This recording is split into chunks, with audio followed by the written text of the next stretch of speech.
کرنا ہے۔ پہلا سوال ہے کہ اب ایک چوروں اور ڈاکو کی کوئی ہمیں تفریق تک کو پتہ چلے کہ اس ملک میں چور اور ڈاکو اور شریف آدمی، اچھے اور برے کی تمیز کا آج تک ہمیں نہیں پتہ چل سکا۔ جب یہ پچھلے دنوں 2017 سے یہ شروع کام ہو گیا تھا، 16 سے ہی بلکہ نواز شریف صاحب کے خلاف، تو میں نے قومی اسمبلی میں یہ بات کی تھی۔ میں نے کہا بات ہے کہ یہ وہی نواز شریف ہے جس کو آپ نے پہلے جنرل پرویز مشرف کا طیارہ گرا رہا تھا، اور ایک بہت بڑا قومی مجرم، بہت بڑا لٹیرا، بہت بڑا ایک دہشت گرد آپ نے بنا کے قوم کے سامنے پیش کیا، اور اس نواز شریف کو آپ نے جیل میں ڈالا، سزائیں دی، آخر اس کے ساتھ مکا کیا، اس کو NRO دیا اور 10 سال کے لیے وہ چلا گیا۔ 10 سال بعد وہی شخص، وہی دہشت گرد، وہی جو آرمی چیف کا طیارہ گرانے والا، وہ قومی مجرم، وہ آ کے ملک کا وزیر اعظم بنا۔ آپ نے آصف زرداری پہ 7 سال جیل میں رکھا، دنیا کا بدنام زمانہ، دنیا کی کرپشن، دنیا کی لوٹ مار، دنیا کا لٹیرا سرے میل، وہ ساری گینگ آصف زرداری اتنا بڑا لٹیرا، 7 سال کا مجرم 7 سال بعد رہا ہوتا ہے، وہ صدر پاکستان بنتا ہے۔ اس کے بعد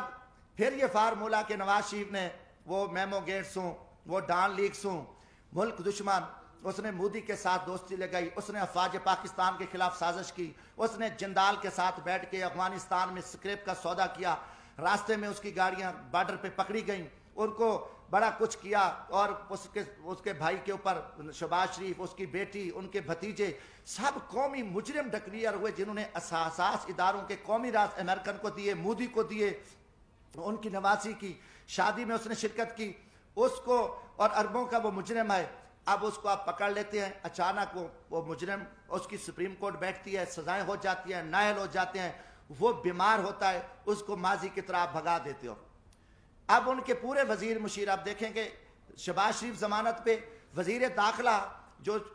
رانا ثناء اللہ صاحب ہے، اس کو کس نے پکڑا؟ ANF نے، اینٹی نارکو ٹیکس نے، اس کو فوجیوں نے پکڑا، اس کے اوپر 15 کلو ہیروین کی FIR، وہ ضمانت پہ، وہ وزیر داخلہ ہے۔ یہ سارے پکڑے گئے مجرم تھے۔ مجرموں کے بعد آپ دیکھیں 3.5 سال بعد یہ سارے مجرم پاک ہو گئے، ساری چیزیں ختم ہو گئیں، اچانک مکا ہوتا ہے، اچانک سودے بازی ہوتی ہے، اچانک عدم اعتماد آ جاتا ہے، اور وہ سارے چور لٹیرے جو افواج پاکستان کے خلاف گالیاں دینے والے، قومی راز دینے والے، پاکستان کو لوٹنے والے، وہ گینگز آ کے وہ وزیر اعظم بھی بن جاتا ہے، شہباز شریف، اس کی پوری ٹیم بھی آ جاتی ہے، اب نواز شریف بھی پاک ہے۔ یہ قوم کے ساتھ آپ مذاق چھوڑ دو، کم از کم میں پاکستانی ہوں، جمشید دستی کا جینا مرنا یہ ملک ہے، میں مزدور آدمی ہوں، نہ میرے اثاثے ہیں، نہ میری کوئی لوٹ مار ہے، نہ میری کرپشن ہے۔ میں پاکستان کی عزت کے لیے، اس ملک کی بقا کے لیے میں بولوں گا، چاہے وہ کوئی جرنل ہو، فوجی، چاہے وہ عدلیہ کا چیف جسٹس ہو، چاہے وہ کوئی سیاستدان ہو، یہ ہمارے اوپر ایمانی ذمہ داری ہے، اللہ کا حکم ہے کہ آپ سچی بات کو جو ہے نا آپ نہ چھپاؤ۔ تو یہ میں ضرور بات کروں گا۔ اب قوم سمجھ چکی ہے کہ کھیل کیا کھیلا جا رہا ہے، اب اس کا کوئی جواب دینے کو تیار ہے۔ جب آپ کل ان کو چور ڈاکو کہہ رہے تھے، آج ان کی وضاحتیں کر رہے ہو، وہی جسٹس جو آج ماشاءاللہ ہمارے چیف جسٹس عمر عطا بندیال صاحب کل انہی بینچوں میں ان کو سزائیں دے رہے تھے، انہی کو مجرم ڈکلیئر کر رہے تھے، انہی کے اوپر حکم چل رہے تھے، آج وہی چیف جسٹس رات کو بیٹھتے ہیں اور ان کو پاک کر کے، کلیئر کر کے اور سارا کچھ کر کے کہتے ہیں جی صاف ہے۔ اب یہ چیز نہیں چلے گی۔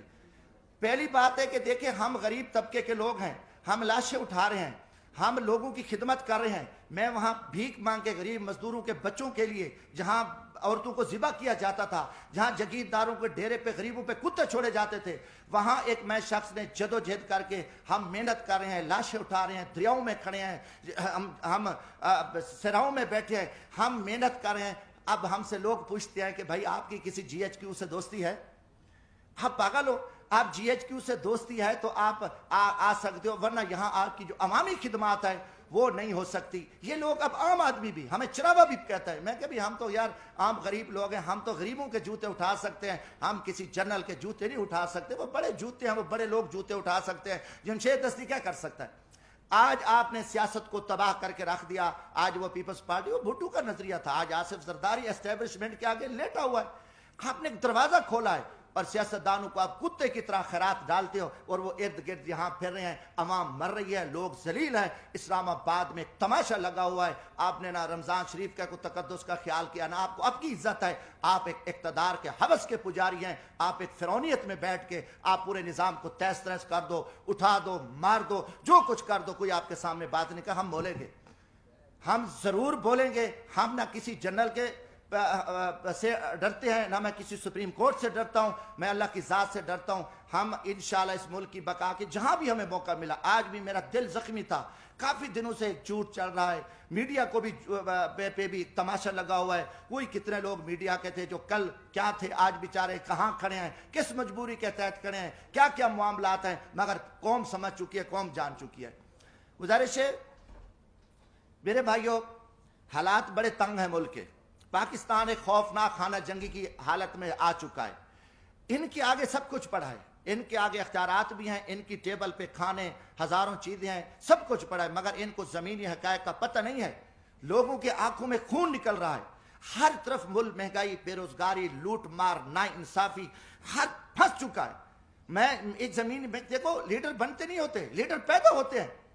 آپ جب جی ایچ کیو سے لیڈر بنا کے قوم پہ مسلط کرو گے تو یہ تباہی کریں گے، انہیں عوام میں کیا جا کے کرنا ہے، انہوں نے تو لوگوں کو ذبح کرنا ہے، نہ ورکر کلاس بچی ہے، نہ کوئی چیز بچی ہے، سب کچھ آپ نے تہس تہس کر دیا۔ زمینی حقائق کچھ اور ہے۔ میرا تعلق ایک جھاڑو والے طبقے سے ہے، ایک ریڑھی والے، رکشے والے، ایک ہاری طبقے سے ہے۔ میں عوام میں دیکھ رہا ہوں کہ عوام میں جو لاوا پک چکا ہے، وہ ٹھیک ہے، آپ کا خوف ہے، آپ کا دبدبہ ہے، آپ کا تھانہ ہے، آپ سے ڈرتے ہیں، مگر اس کا انجام خوفناک ہوگا۔ پاکستان ایک خانہ جنگی کی حالت میں، آپ کو پتہ بھی نہیں ہے کہ ملک کے کیا حالات بن چکے ہیں۔ آپ بند کمروں میں بیٹھ کے، فرعونیت میں بیٹھ کے، آپ سب چوروں کو، لٹیروں کو، کرپٹ، ہم آپ سے پوچھیں گے، یہ سوال میں جی ایچ کیو سے بھی کرتا ہوں کہ یا کل یہ چور، ڈاکو، لٹیرے، بدماش ہیں تو پھر ہم چوریاں کرتے ہیں، ہم ڈاکے مارتے ہیں، ہم لوٹتے ہیں، پھر یہی طریقہ ہے کہ جب سب لٹیرا، ڈاکو، ملک دشمن، ملک کا وزیر اعظم بنے، ملک کے وزیر بنے، عہدے بنے، تو پھر یہی طریقہ صحیح ہے۔ اب عوام کو، عوامی لوگوں کو، عوامی نمائندوں کو آپ ذبح کر کے آپ نے گیٹ نمبر 4 کھول کے